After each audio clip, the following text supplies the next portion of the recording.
Seorang anggota KPPS Kabupaten Konawe, Sulawesi Tenggara keguguran diduga akibat kelelahan saat bertugas menjadi anggota KPPS.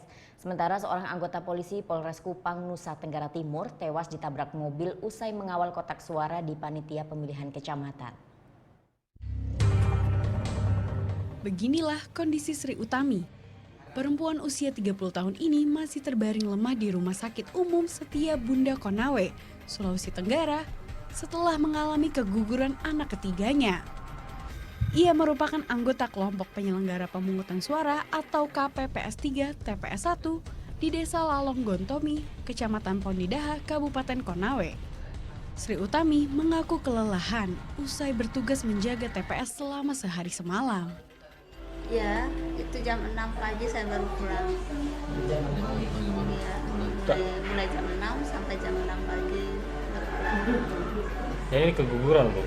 Iya, Keguguran anak keberapa Bu? anak ketiga. Anak ketiga keguguran. Sementara di Kupang, Nusa Tenggara Timur, seorang polisi bernama Aibda Stef Pekwali mengalami kecelakaan Jumat lalu usai mengawal logistik pemilu kotak suara. Korban selama masa pengamanan pemilu ditugaskan mengawal kotak suara di panitia pemilihan Kecamatan Kupang Timur. Namun naas saat berkendara di Jalan Timur Raya, sepeda motor yang ia kendarai bertabrakan dengan mobil pick-up. Korban pun meninggal di lokasi. Istri korban mengetahui kabar meninggalnya sang suami dari para tetangga. Memuat air panas, menunggu beliau pulang untuk kita ke gereja.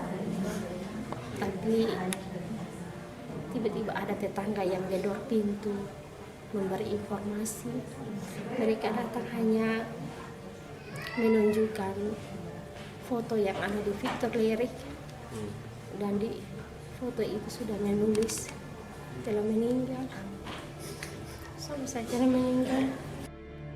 Kecelakaan lalu lintas maut ini terjadi pada Jumat petang di Jalan Timur Raya kilometer 20, Desa Obelo, Kecamatan Kupang Timur, Kabupaten Kupang.